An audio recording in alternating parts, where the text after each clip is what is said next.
Hello everyone, welcome to the new video from Study Buzz और मैं हूं अनुभव गुप्ता। तो यार फाइनली सीमैट 2024 हो चुका है और आज की वीडियो के अंदर हम जानने वाले हैं कि भाई डिटेल्ड एनालिसिस क्या रहा है इस पेपर का। स्लॉट 1 में खुद दे के आया हूं और क्या रहा है एक्सपीरियंस, क्या कैसे क्वेश्चंस थे, डिफिकल्टी लेवल क्या था, कट ऑफ क्या रह सकती है, इन सारी चीजों के बारे में हम बात करने वाले हैं। तो चलिए शुरू करते हैं। तो फ्रेंड्स, इससे पहले हम स्टार्ट करें, I would like to request to please channel को सब्सक्राइब करके बेल आइकन जरूर प्रेस कर देना ताकि सारी इंपॉर्टेंट वीडियोस की नोटिफिकेशन आपको मिलती रहे। और आप हमारी ऐप भी डाउनलोड कर सकते हो, वहां पे आपको कैट एमबीए के मॉक्स एंड वीडियोस मिलते हैं। और आप हमारे साथ इंस्टाग्राम पे भी कनेक्ट हो सकते हो। आपको इंस्टाग्राम हमारा जो हैंडल है वो है studybuzz_education। तो फ्रेंड्स, अगर हम बात करें सबसे पहले सीमैट 2024 के स्लॉट 1 की, तो इस बार जो देखने के लिए मिला वो थोड़ा सा डिफरेंट था। यानी कि सीमैट ने अपना पैटर्न चेंज किया है। सीमैट जो जाना जाता था कि इजी पेपर देता है, सिंपल क्वेश्चंस होते हैं, वैसा इस बार नहीं था। इस बार क्वेश्चंस की अप्रोच डिफरेंट थी, क्वेश्चंस की फॉर्मेटिंग डिफरेंट थी, क्वेश्चंस को पूछने का तरीका अलग था। हाँ, क्या चीज नहीं बदली? पैटर्न नहीं बदला। जो इन्होंने बोला था कि भाई 5 सेक्शंस में 20-20 क्वेश्चंस आएंगे, वैसे ही आए। लेकिन अगर हम देखें कि क्या क्या पूछा गया सबसे पहले स्लॉट 1 के अंदर, तो आप देख सकते हो डीआई के 3 क्वेश्चन थे जिसमें गर्ल्स एंड बॉयज का आपको बताया होता, जिसमें वो 3 ब्रांचेस में थे, सीएस में, इलेक्ट्रिकल में, मैकेनिकल में। क्वेश्चन का डिफिकल्टी लेवल थोड़ा मॉडरेट था। फिर परसेंटेजेस के क्वेश्चन थे, वेन डायग्राम के थे, honest dishonest seller profit percentage का आपको क्वेश्चन पूछा गया था कि 1000 ग्राम की बजाय वो अगर 700 ग्राम यूज करता है तो। फिर उसके बाद क्वेश्चन थे कि यूनिट डिजिट हाफ कर दिया जाए, 10 डिजिट डबल कर दिया जाए, तो उसके रिलेटेड कुछ कंडीशंस थी, वो बतानी थी कि कौन कौन सी कंडीशंस ट्रू हैं उसके अंदर। उसके बाद आपको बताया हुआ था कि एक सम ऑफ मनी 3 ईयर में इतनी हो जाती है और 4th ईयर में इतनी हो जाती है, तो रेट ऑफ इंटरेस्ट क्या है। फिर आपको एक ऐसा क्वेश्चन दिया होता जिसमें कुछ रेशियोज दी हुई थी, 1/x, 1/y, 1/z, और फिर 4p, 6q, 9r, और उसके बेसिस पे भी कुछ कंडीशंस थी, वो आपको बतानी थी। परम्यूटेशन कॉम्बिनेशन में आपको ओमेगा से रिलेटेड एक क्वेश्चन था कि अगर वॉवल्स ऑड प्लेसेस ऑक्यूपाई कर ले तो कितने वेज बन सकते हैं। रेसिप्रोकल रूट से आपको एक क्वेश्चन था कि भाई X square, P X square plus X plus C या जीरो या वट एवर जो है, उसमें अगर रेसिप्रोकल रूट्स हो तो उसके रिलेटेड क्वेश्चंस थे। टाइम एंड वर्क में भी 2 कंडीशन बेस्ड क्वेश्चन थे। एक तो रामश्याम वाला था कि रामश्याम कितनी देर काम करते हैं, कितने दिन काम करते हैं, तो ये बताओ सही है नहीं। और पर्सन एक हफ्ते, बहुत नंबर ऑफ पर्सन अगर एक हफ्ते में काम करेंगे तो एक्चुअली वो सही आई है, जो टोटल उनकी जो वेजेस है वो नहीं। फिर आपको मैच दी कॉलम में ratio, duplicate ratio, compound ratio पूछा गया था। इंक्रीजिंग ऑर्डर में आपको ये क्वेश्चन पूछा गया था कि बताओ कि भाई अगर आप अरेंज करो 4√3, 3√2, 6√5, 6√7, तो बताओ ये क्या है। थोड़ा सा लेंदी क्वेश्चन था ये। फिर मिक्सचर में आपको क्वेश्चन पूछा गया था भाई पल्सिस का और उसी के साथ प्रॉफिट का। फिर क्वेश्चन पूछा गया था कि अगर एक स्फीयर को सिलेंडर के अंदर इमर्स कर दे तो सिलेंडर के अंदर जो वाटर है वो कितना बढ़ जाएगा। फर्दर इंटरेस्ट से आपको क्वेश्चन पूछा गया था कि सम ऑफ मनी 5% पे इन्वेस्टेड है और कितनी मनी को 8% पे इन्वेस्ट करना पड़ेगा ताकि टोटल रिटर्न ऑन इन्वेस्टमेंट 6% हो जाए। टाइम, स्पीड एंड डिस्टेंस के अंदर ट्रेन वाला क्वेश्चन था जो काफी डुएबल था। बॉल्स इन जार जो प्रोबेबिलिटी वाला क्वेश्चन था वो भी काफी डुएबल क्वेश्चन था। इस पर 3 क्वेश्चन लगभग पूछे गए थे। And match the following with complex under roots आपको किस इस तरीके से पूछे गए थे, 0.81 इंटू 0.484, उसके बाद 0.204, कुछ इस तरीके से पूछे गए थे। तो ये भी कैलकुलेशन इंटेंसिव था। अगर हम डिफिकल्टी लेवल के बारे में बात करें तो पिछले कुछ सालों से क्वांट्स एंड डीआई का डिफिकल्टी लेवल बढ़ाया गया। तो अगर इस पूरे सेक्शन के बारे में बात करें तो मॉडरेट से कुछ कुछ क्वेश्चंस हार्ड, लेकिन मेजरली ये जो था वो मॉडरेट था। पहले जैसे होता था कि भाई इजी टू मॉडरेट पूछा जाता था, वो इस बार नहीं था। इस बार लेवल मॉडरेट टू मॉडरेट से कुछ क्वेश्चंस हार्ड यहां पे आपको देखने के लिए मिले हैं। अब एलआर के बारे में बात करते हैं कि एलआर में तो पहले ये सिर्फ बेसिक एलआर पूछते थे, लेकिन इस बार एलआर के भी पैटर्न चेंज है।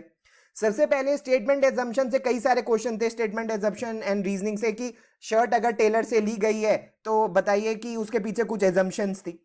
फिर हैंड की कोडिंग करी हुई थी, जो ऑपोजिट वर्ड्स होते हैं, ऑपोजिट लेटर्स होते हैं, उसके बेसिस पे आपको डिकोड करना था। और मिल्क मीन्स वाला एक क्वेश्चन था, ग्रीन मीन्स व्हाइट समथिंग करके, कि मिल्क का कलर कौन सा होगा।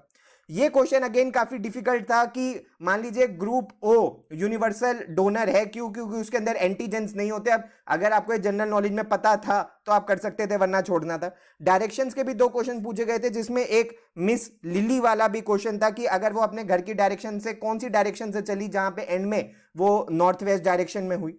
फिर फाइंड द मिसिंग नंबर के अंदर आपको कुछ ऐसी फिगर्स दी हुई थी जिसके अंदर आपको मिसिंग नंबर बताना था। एक में 6 था, एक में 4 था और तीसरे में आपको बताना क्या था। डाइस का क्वेश्चन था कि 2 के ऑपोजिट क्या। स्टेटमेंट आर्गुमेंट में पूछा गया था कि भाई शादी से पहले मेडिकल टेस्ट होना चाहिए या नहीं होना चाहिए। ऑड वन आउट में पूछा गया था बाजरा, बार्ले, मस्टर्ड, राइस में ऑपोजिट क्या है, ऑड वन क्या है। एनालॉजी के 2 क्वेश्चन थे जिसमें वाइबल का आपको बताना था और बॉल्ड और बैरन अगर एक रिलेशनशिप है तो आपको फिर इसी से रिलेटेड रिलेशनशिप बतानी थी। सिलेंडर को पेंट करने का क्वेश्चन था। काउंटिंग दी ट्रायंगल्स का क्वेश्चन था। क्लॉक का क्वेश्चन था कि अभी स्लो है, अगले दिन फास्ट हो जाती है, तो राइट टाइम कब दिखाए। मोंकी 20 फीट क्लाइम कर रहा है, 5 फीट गिर जाता है, तो उसको कितना टाइम लगेगा क्लाइम करने में? 110 फीट। फिर स्टेटमेंट एंड कंक्लूजन में crude oil demand related question थे। उसके बाद सीक्वेंस के अंदर अरेंज करना था आपको, कुछ ऐसा दिया गया था, rain, flood, monsoon, relief, shelter, ऐसा। फिर वेन डायग्राम में इजी क्वेश्चन था, बैग, पर्सिस, कंटेनर्स, और सीटिंग अरेंजमेंट में भी ए बी सी के अंदर आपको एक सीटिंग लाइन के अंदर अरेंज करना था। डिफिकल्टी लेवल के बारे में बात करें तो भाई पिछले साल से डिफिकल्टी लेवल चेंज था। कुछ क्वेश्चंस थोड़े से डिफिकल्ट थे। जैसे पहले होता था कि LR easy to moderate level का दिया जाता था, लेकिन इस साल जो एलआर है उसको आप मॉडरेट कह सकते हो। ऐसा नहीं कहेंगे कि बिल्कुल इजी दे दिया, बिल्कुल ही केक वॉक था, ऐसे ही आप कर लोगे। कुछ क्वेश्चंस डिफिकल्ट भी थे। मान लीजिए ब्लड ग्रुप ओ है, या मिसिंग नंबर वाला क्वेश्चन भी थोड़ा सा मुश्किल था। उसके बाद स्टेटमेंट एजर्शन वाले, क्रिटिकल रीजनिंग वाले क्वेश्चंस भी थोड़े से कॉम्प्लेक्स थे, तो इसको भी मॉडरेट माना जाएगा। उसके बाद वर्बल के बारे में बात करें तो वर्बल में भी काफी सारे चेंजेस देखने के लिए मिलेंगे, क्योंकि पैसेज वैसा नहीं पूछा गया जैसे ये हर बार पूछते हैं। एक तो पैसेज पूछा एजुकेशन के ऊपर, उसके ऊपर 2 क्वेश्चन थे लेकिन डुएबल था। एक्टिव पैसिव सा एक क्वेश्चन आपको पूछा गया था। उसके जैसे कि एडवर्टाइजमेंट्स आर सीन एवरीवेयर, ऐसा कुछ क्वेश्चन था। उसके बाद प्रिंसिपल रिलेटेड एक क्वेश्चन था, उसमें आपको बताना है कि ये नाउन है, नाउन है, एडजेक्टिव है, नाउन है, एडवर्ब है। प्रिंसिपल को दो बार यूज किया गया था एक सेंटेंस में, आपको बताना था कि क्या है वो। फिर आपसे एंटोनिम ऑफ ऑब्लिगेटरी पूछा गया था। फिल इन दी ब्लैंक्स के कई सारे क्वेश्चन थे। एक बार आपसे एक्सटेम्पोर पूछा गया था, speech without preparation, catches cold वाला था, और ये तीनों एक ही साथ थे। एक में प्रोवाइड था, एक में द था, एक में कंसर्निंग, ऐसे करके कुछ आपको क्वेश्चंस थे। ऑड वन में पूछा गया था hold on, hold high, hold back, hold up में ऑड वन कौन सा है। मैच दी कॉलम में आपको पूछा गया था win hands down, learn the hard way, feel blue, ये काफी डुएबल क्वेश्चन था। फिर ये थोड़ा लॉ बेस्ड क्वेश्चन इन्होंने पूछ लिया, लैटिन टर्म्स की ex parte, lex loci, alibi and quid pro quo क्या होता है। ऐसा लगा कि समटाइम्स कुछ बच्चे की क्लैट का पेपर दे रहे हैं। उसके बाद एसर्शन एंड रीजनिंग में सब्जेक्ट वर्ब एग्रीमेंट डायरेक्टली नहीं पूछा। यहां पे ये फिर आपकी रीजनिंग चेक कर रहे थे कि भाई बताओ कि सब्जेक्ट वर्ब एग्रीमेंट इस सेंटेंस के अंदर करेक्ट है या नहीं है, रीजनिंग है नहीं है। ये क्वेश्चन अगेन डिफिकल्ट था। मोडाल से 2 क्वेश्चन डिफिकल्ट थे। मैक्सिमम बच्चों को ये क्लियर नहीं हुआ कि ये क्या पूछना चाह रहे थे। यानी कि ग्रामर जो पूछी गई इस बार का, भाई ग्रामर का डिफिकल्टी लेवल हाई था। जंबल्ड जो 2 सेंटेंसेस क्वेश्चंस पूछे गए वो काफी डुएबल थे। एक वाटर बॉडी पोल्यूशन वाला था, एक बैलेंस्ड इकोनॉमिक ग्रोथ वाला था। कैजोल के सिनोनिम्स पूछे गए। तो अगर वर्बल के बारे में बात करें तो वर्बल में जो ग्रामर वाला पार्ट था, ग्रामर वाला पार्ट भाई मॉडरेट टू हार्ड था, इस बार माना जाएगा। और बाकी जो आप कह सकते हो वोकैब वाला पार्ट था, या आपका फिल इन दी ब्लैंक्स थे, या एनालॉजी थी, ये काफी डुएबल थे। तो इस तरीके से पेपर था। लेकिन हाँ, इस बार भाई ग्रामर वर्बल के अंदर नो डाउट डिफिकल्ट इस बार देखने के लिए मिली, ऐसी कभी सीमेट से एक्सपेक्ट नहीं करी गई थी। उसके बाद आती है जीके, जिसने इस बार सबके होश उड़ा दिए, क्योंकि जीके में ये करंट अफेयर्स तो पूछना ही भूल गए। सब कुछ ही इन्होंने एक तरीके से स्टैटिक पूछ लिया। बहुत लिमिटेड करंट अफेयर्स थी। बिजनेस अवेयरनेस तो ना के बराबर देखने के लिए मिली कि एशियन गेम्स 2026 कहाँ होने हैं, Swaraj party history related question, article 21A जो फ्री एंड कंपलसरी एजुकेशन देता है, पंचायत सिस्टम कौन सी स्टेट के अंदर हुआ। फिर आपसे बिल्कुल ही हिस्ट्री बेस्ड क्वेश्चन कि बंगाल पार्टीशन का ईयर क्या है, मुस्लिम लीग कब फॉर्म हुई, चौरी चौरा कब था। बहुत डिफिकल्ट था, मैक्सिमम बच्चों को नहीं पता होता। फिर ये क्वेश्चन डुएबल था कि ग्रेफाइट तो कंडक्टर है लेकिन डायमंड नेचुरली ट्रांसपेरेंट नहीं होता। इंडस वैली सिविलाइजेशन से रिलेटेड क्वेश्चन थे जो बहुत बच्चों को नहीं पता होते। फर्स्ट स्पेस टूरिस्ट कौन था ये भी नहीं पता होता था। कथकली कौन सी स्टेट से, कुछ बच्चों को पता होता, कुछ को नहीं पता होता। गौतम बुद्ध कौन सी जगह पे बॉर्न हुए, कब बॉर्न हुए, और बुद्धिज्म का पार्ट ऑफ सेल्वेशन क्या है, again difficult question. Book my life किसने लिखी थी, बिल क्लिंटन ने, मैक्सिमम बच्चों को नहीं पता था।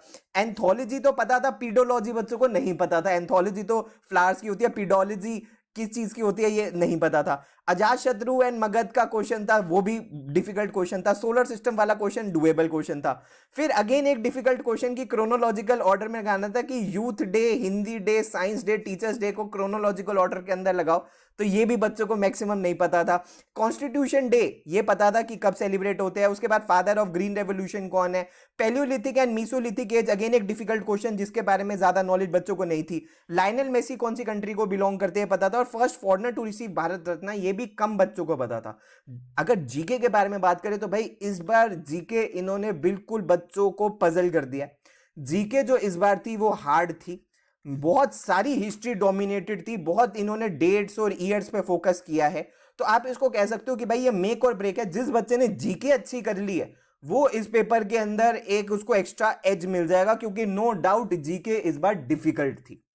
लास्ट इनोवेशन एंड एंटरप्रेन्योरशिप के सेक्शन के बारे में बात करें तो पहला कुछ क्वेश्चन था कि हायरिंग राइट पर्सनल चाहिए, इन्वेस्टर्स चाहिए, टाइम मैनेजमेंट चाहिए, डुएबल क्वेश्चन था। मार्केट पोटेंशियल जजमेंट कैसे करी जा सकती है। मुद्रा लोन के अंदर बेसिकली कौन कौन से डोमेन्स होते हैं, किशोर, शिशु, तरुण, ऐसे कुछ क्वेश्चन था। स्पेक्युलेटिव बिजनेस रिस्क आपको बताना था कि आपको कुछ कंडीशंस दी हुई थी, उसमें से कौन सा है। डिजाइन थिंकिंग के स्टेजेस बताने थे। New age enterprise and idea के लिए आपको स्कीम बतानी थी, स्टार्टअप इंडिया। फिर आपको क्वेश्चन दिया गया था योगा के बेसिस पे, जिसपे बताया गया था कि स्ट्रेस अच्छा, ये सही नहीं था मतलब, तो ये क्वेश्चन डुएबल था। एंटरप्रेन्योरशिप क्रिएटिविटी का सीक्वेंस पूछा गया। फिर इंफॉर्मेशन अगर वेबसाइट पे अवेलेबल हो और प्रमोटर के बायोडेटा रिलेटेड एक क्वेश्चन था। उसके बाद कौन सी ऐसी ऑर्गेनाइजेशन है जो बिजनेस नहीं कर सकती, इसमें यहाँ पे लिव एंड लाइसेंस था, वैसे लीज एंड लाइसेंस होना चाहिए था, तो वैसे यही आंसर होना चाहिए कि लिव एंड लाइसेंस, तो कोई सेंस ही नहीं बनती। फिर आपको इंटरप्रेन्योर, एंटरप्रेन्योर, डिस्ट्रीब्यूटर और कस्टमर को मैच दी कॉलम करना था। फिर अगर कोई मैनेजर अपनी कंपनी के लिए बिजनेस स्टार्ट करता है तो उसको क्या बोला जाता है, सोशल एंटरप्राइज ऑब्लिगेशन क्या है। फिर एंटरप्रेन्योरशिप डेवलपमेंट प्रोग्राम का कौन सा पार्ट नहीं है। Primary function is to innovate, ये किसकी स्टेटमेंट है। इंस्टेंट कॉफी कॉम्पिटिटिव एज, अगर आपको 3-4 कंडीशंस दी गई थी उसमें किसको मिलेगा। एसर्शन एंड रीजनिंग का था कि small and large business, basically कि स्मॉल बिजनेस इकोनॉमी के लिए बहुत अच्छा है और आपको बताना था कि क्या उसका रीजनिंग सही है या नहीं है। फिर technical, financial and market feasibility क्या है, मैच दी कॉलम में आपको बतानी थी। 2 स्टेटमेंट्स आपको गवर्नमेंट इंटरवेंशन के बेसिस पे दी गई थी, आपको बताना था कि वो स्टेटमेंट्स दोनों सही है या नहीं है। और फिर एंटरप्रेन्योर एक एग्रेसिव कैटलिस्ट और एक इंडिपेंडेंट थिंकर होता है, इससे रिलेटेड एक क्वेश्चन था। अगर इनोवेशन एंड एंटरप्रेन्योरशिप के भी बारे में बात करें तो लास्ट ईयर से 2022 और 23 से देखा जाए तो डिफिकल्टी लेवल यहाँ पे भी हल्का सा इंप्रूव हुआ है। यानी कि पहले अगर इसको इजी टू मॉडरेट कहा जाता था, तो इस साल बिल्कुल इजी तो नहीं था, तो मॉडरेट लेवल की आपको डिफिकल्टी यहां पे देखने के लिए मिली है। कुछ क्वेश्चंस पर्टिकुलरली हार्ड भी थे लेकिन मैक्सिमम क्वेश्चंस मॉडरेट थे। तो अगर अब हम एक और बार सेक्शन वाइज देखें तो क्वांट्स एंड डीआई भाई मॉडरेट टू हार्ड था। उसके बाद एलआर इजी को शिफ्ट करके ये मॉडरेट पे था। Verbal grammar moderate to hard था। वोकैब और बाकी सारा पार्ट वो डुएबल था। जीके हार्ड था। Innovation and entrepreneurship moderate to hard इसको कह सकते हैं। तो ओवरऑल अगर देखा जाए कि 100 क्वेश्चंस के अंदर से क्या कट ऑफ है, स्लॉट 1 के अगर हम बारे में बात करें तो आप भी अपना एक्सपीरियंस बताइएगा। मुझे ऐसा पर्सनली लगता है कि अगर आपके 310 से 320 मार्क्स है आउट ऑफ 400, तो आपकी 99.99 परसेंटाइल आ सकती है। 300 टू 310 के बीच में है तो 98 परसेंटाइल आ सकती है। 295 से 300 के बीच में तो 97 परसेंटाइल आ सकती है। 290 के आसपास 95 परसेंटाइल आ सकती है। 285 से 290 के बीच में 92 परसेंटाइल, 90 से 92 परसेंटाइल आ सकती है। 280 के आसपास आपकी 88 परसेंटाइल आ सकती है। एंड 275 के आसपास आपकी 82-85 परसेंटाइल आ सकती है। नो डाउट ये जो डेटा है ये प्लस माइनस 5 to 10 मार्क्स की वेरिएशन इसके अंदर रह सकती है, बिकॉज अभी स्लॉट 2 भी होना है। स्लॉट 2 का जो डेटा आएगा उसके बेसिस पे भी आपको ये पता लग जाएगा और सबको पता लग जाएगा कि किस तरीके से रहेगा। बट हाँ, इतनी डिविएशन आप लेके चल सकते हो। आप भी नीचे कमेंट सेक्शन के अंदर बताइए कि आपकी परफॉर्मेंस कैसे रही, आपने कितने क्वेश्चंस अटेम्प्ट करे और आप कितने मार्क्स एक्सपेक्ट कर रहे हो, आपको कैसा पेपर डिफिकल्टी लेवल में लगा। इसके अलावा फ्रेंड्स सीमैट के थ्रू आप कौन कौन से कॉलेजेस में अप्लाई कर सकते हो इसको भी हम क्विकली देख लेते हैं। जेबीआईएमएस की अभी कोई अपडेट नहीं है, कर सकते हो आप। सिडनम की भी कोई अपडेट नहीं है। डीटीई जैसी नोटिफिकेशन निकालेगी हम बता देंगे। ग्रेट लेक्स में आप कर सकते हो, वेलिंकर है, केजे सोमाया जो सीमैट के स्कोर एक्सेप्ट करते हैं। अब इनकी लास्ट डेट आपको जाके देखनी पड़ेगी। जिस रांची है, आईएमआई कोलकाता भुवनेश्वर है, आईएमटी गाजियाबाद को छोड़ के बाकी के दोनों कैंपसेस है, Christ Bangalore, Jain, FIB Delhi, ISBR Bangalore, Lexicon MILE, BIMTECH Noida, IFMR Chennai और सॉइल गुड़गांव, ये सब सीमैट का स्कोर एक्सेप्ट करते हैं। तो इनमें जिस जिसके फॉर्म्स ओपन है आप वहां पे जाके अप्लाई कर सकते हो। तो फ्रेंड्स, ये सब कुछ था आज की वीडियो के अंदर, जिसके अंदर हमने कंप्लीट डिस्कशन सीमैट के इस साल के पेपर के बारे में कर लिया। आपका कैसा एक्सपीरियंस रहा है प्लीज नीचे कमेंट सेक्शन के अंदर जरूर बताना। आपकी कोई भी क्वेरी है वो भी आप कमेंट सेक्शन के अंदर मेंशन कर सकते हो। प्लीज हमारे साथ इंस्टाग्राम पे जरूर कनेक्ट हो जाना। अगर आपको हमारे किसी कोर्स में एनरोल करना है तो हमारी वेबसाइट है, और अगर आपकी कोई भी क्वेरी है तो आप हमें व्हाट्सएप ईमेल भी कर सकते हो। So thanks a lot, all the best, God bless you.